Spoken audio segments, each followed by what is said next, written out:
Silahkan duduk. Saudari-saudaraku yang terkasih, kita pada masa ini, pada minggu Advent keempat ini memasuki bagian Advent yang kedua. Jadi masa Advent itu dibagi menjadi dua masa, seperti dulu pernah saya sampaikan, yaitu mulai masa Advent pertama sampai tanggal 16, itu yang disebut dengan Advent eskatologis. Lalu mulai tanggal 17 sampai nanti menjelang hari raya Natal, kita masuki Advent yang kedua yang disebut dengan Advent Natalis. Ya. Kalau masa yang pertama tadi adalah menantikan kedatangan Tuhan yang kedua kalinya. Kalau Advent Natalis adalah mau menantikan kedatangan Tuhan di tengah-tengah kehidupan kita. Maka kisah-kisah yang disampaikan dalam minggu Advent keempat, ini semuanya berbicara soal kisah-kisah seputar kelahiran Yesus. Ya, berbeda dengan kemarin yang ngomongnya soal akhir zaman dan seterusnya. Kalau ini kita ngomong seputar kelahiran Tuhan Yesus.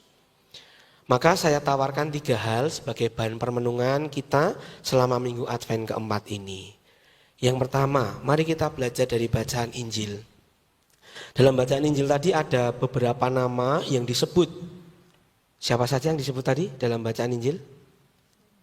Nah, coba teksnya dibuka, ya, bawa teks, ya, coba dibuka.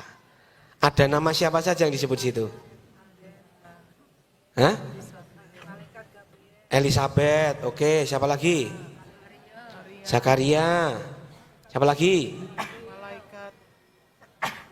Maria. Siapa lagi? Malaikat Gabriel. Hah? Malaikat Gabriel. Ya. Siapa lagi? Zakaria. Ya wis entek, Papa tok. Ya. 4 itu yang disebut ya, ada malaikat Gabriel, ada Maria, ada Elisabeth, ada Zakaria.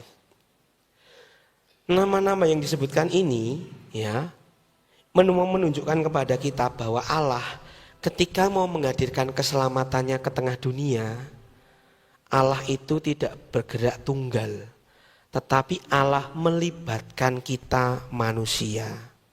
Ya, Allah melibatkan manusia dalam karya penyelamatannya. Jadi kalau kita pikir Allah itu kan maha kuasa, bisa nggak Allah menyelamatkan kita begitu saja? Sudah dosa manusia dihapuskan.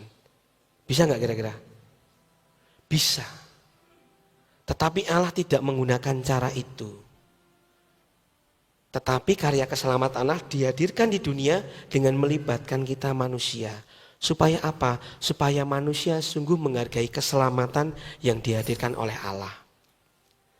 Jadi kalau Tuhan Allah itu kemudian menyelamatkan manusia, ya wis manusia dihapuskan dosanya. Pling gitu. Ora krasa apa-apa gitu. Kita manusia enggak merasakan itu. Tetapi karena Tuhan Allah itu melibatkan manusia, maka karya keselamatan itu menjadi terasa dan manusia mulai menghargai keselamatan yang dari Allah. Maka ini poin pertama yang patut kita renungkan, bahwa Allah menghadirkan keselamatannya ke dunia dengan melibatkan kita manusia. Ini yang pertama.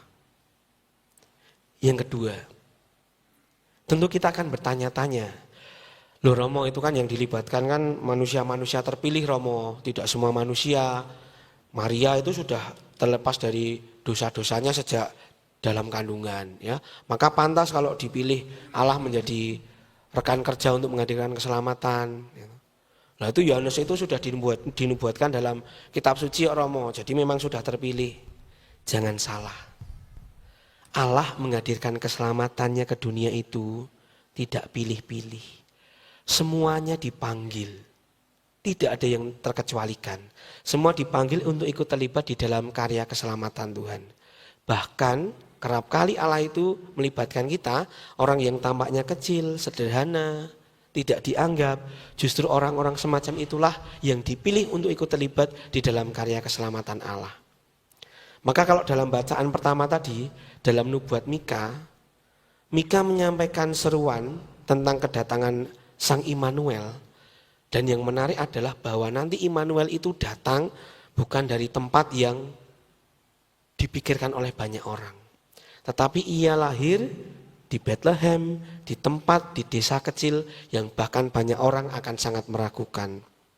Maka dikatakan tadi dalam bacaan pertama, hei Bethlehem, di wilayah Efrata, hai engkau yang terkecil di antara kaum-kaum Yehuda, daripadamu akan bangkit bagiku seorang yang akan memerintah Israel, yang permulaannya sudah sejak purbakala, yang sudah ada sejak dahulu kala.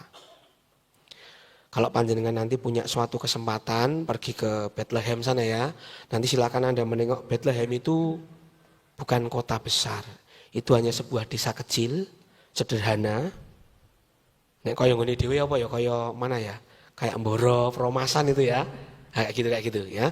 Bukan kota yang besar ya, bukan seperti Surabaya, Semarang, bukan seperti Jogja ini, bukan, tetapi pelosok desa yang kecil dan sederhana. Dan rupa-rupanya ketika banyak orang itu meragukan ya, apakah yang baik dari Bethlehem, kota kecil itu ya. Dan ternyata justru dari sanalah nanti lahir sang penyelamat. Maka yang kecil dan sederhana belum tentu terus kemudian tidak berarti. Tidak demikian. Allah sanggup menggunakan hal-hal yang kecil dan sederhana untuk karya penyelamatannya. Dan ketika saya merenungkan ini, saya pikir iya juga ya. Kalau dipikir-pikir, saya itu dari keluarga yang sangat sederhana. Bapak saya itu dulu bengkel motor biasa. Ibu saya itu seorang penjahit. Dua-duanya hanya sampai SD ya. Bahkan SD pun ya dengan penuh perjuangan.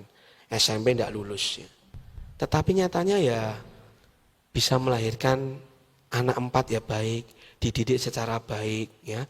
Kakak saya nomor 1 itu ya bisa terlibat di gereja jadi lektor. Adik saya juga sama jadi lektor dan pemazmur. Kakak saya jadi ketua lingkungan, saya jadi romo. Rupa-rupanya yang kecil dan sederhana pun digunakan oleh Tuhan untuk ikut terlibat di dalam karya keselamatan Allah. Maka apapun latar belakang kita, mari kita jangan minder, jangan takut. Kita semua dipanggil untuk ikut terlibat di dalam karya keselamatan Allah. Ada yang dipanggil menjadi prodiakon, ada yang dipanggil menjadi misdinar, ya, adik-adik kecil ini. Ada yang dipanggil menjadi kelompok paduan suara dengan suaranya yang merdu. Ada yang jadi suster-suster ini ya. Ada yang dipanggil menjadi ketua lingkungan. Kita semua dipanggil untuk ikut terlibat menghadirkan karya keselamatan Allah di dunia. Maka jangan pernah minder, jangan pernah takut. Apapun latar belakang kita, Allah memanggil kita dengan caranya masing-masing. Ini poin yang kedua. Poin yang ketiga dan terakhir. Mari kita belajar dari bacaan kedua yang hari ini kita dengarkan. Dalam bacaan kedua, dalam surat kepada jemaat di Ibrani, disampaikan di situ bahwa Allah itu adalah Sang Imam Agung. Allah berbeda dengan imam-imam yang lain. Kalau imam-imam yang lain itu mempersembahkan aneka macam kurban, dan dia mempersembahkan kurban itu untuk umat yang dilayani dan untuk dirinya sendiri. Kalau Kristus Sang Imam Agung yang disampaikan dalam surat kepada jemaat di Ibrani ini lain. Kristus sebagai Sang Imam Agung itu bertindak serentak. Dia sebagai kurban, dia sebagai altar, tetapi dia juga sebagai imam. Ketika Tuhan Yesus nanti wafat di salib, disitulah pengorbanan diri Tuhan untuk menebus kita sebagai Sang Imam Agung. Caranya sangat berbeda dengan imam-imam pada umumnya. Ya, maka ini bisa menjadi permenungan bagi kita semua bahwa karya penebusan Allah itu kerap kali berbeda dengan apa yang dipikirkan manusia. Cara Allah menyelamatkan, cara Allah menghadirkan keselamatan itu unik dan tidak bisa disamakan dengan cara manusia. Dan ini bisa kita buktikan secara nyata apa yang disampaikan dalam bacaan kedua ini lewat kisah dalam bacaan Injil. Ketika Maria ya belum punya suami, mengandung dari Roh Kudus, ya. Ini di zaman kita sekarang wis geger geden ini, ya. Geger geden ini. Meteng sapa sing metengi kowe, Nduk, ya. Bayangkan pada masa itu. Dan ini cara yang untuk manusiawi itu di luar nalar, ya. Urung duwe suami kok wis mengandung. Sama Elizabeth yang sudah berusia senja kala itu, iso-isone meteng gitu. Ya, wis nenek-nenek meteng gitu. Bayangkan siapa nek yang menghamili engkau gitu. Mungkin kita bisa bertanya-tanya, ini tidak manusiawi. Di usia yang sudah senja, Elisabet mengandung putranya. Zakaria yang waktu itu sudah menerima kabar ini, kemudian dia tidak bisa berbicara, tidak bisa berucap apa-apa ketika mendengar kabar ini. Cara yang sangat aneh. Dan maka ini juga menjadi bahan permenungan kita semua, bahwa Allah menggunakan kita, Allah memanggil kita dengan cara-cara yang unik, yang kerap kali juga tidak bisa kita pahami, tidak bisa kita selami. Tetapi ingat, ketika kita menanggapi panggilan Tuhan itu, kita mau bertindak, akan muncul sukacita yang besar.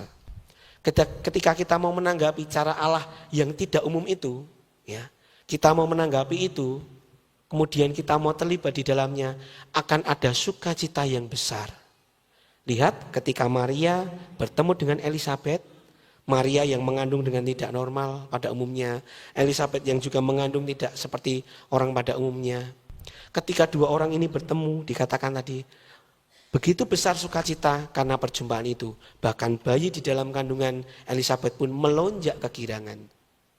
Dan lebih daripada itu, nanti karena pertemuan orang-orang yang mau menanggapi karya keselamatan Allah itu, terciptalah keselamatan bagi seluruh dunia. Ada sukacita yang besar bagi seluruh dunia. Maka ketika kita menanggapi cara Allah yang memanggil kita yang kerap kali dengan cara yang tidak umum, kita mau terlibat di dalamnya, di situ akan ada sukacita yang besar bagi kita semua. Maka ini 3 hal yang bisa kita renungkan dalam Minggu Advent yang keempat ini. Yang pertama, bahwa Allah menghadirkan karya keselamatannya di dunia dengan melibatkan kita manusia. Yang kedua, yang dipanggil untuk terlibat bukan hanya orang-orang tertentu, tetapi kita semua dipanggil. Apapun latar belakang kita, apapun situasi kita semua dipanggil oleh Tuhan untuk ikut terlibat. Yang ketiga, ingatlah bahwa cara Allah memanggil kita itu unik. Cara Allah memanggil kita itu berbeda-beda. Dan barang siapa menanggapi panggilan Tuhan itu, kita semua akan mampu untuk menghadirkan kebahagiaan dan keselamatan bagi semakin banyak orang. Semoga 3 hal ini semakin membuat kita tergugah untuk menghadirkan keselamatan Allah di tengah-tengah dunia. Semoga Tuhan memberkati kita semua. Amin. Dan yang sejenak, kita merenungkan sabda Tuhan.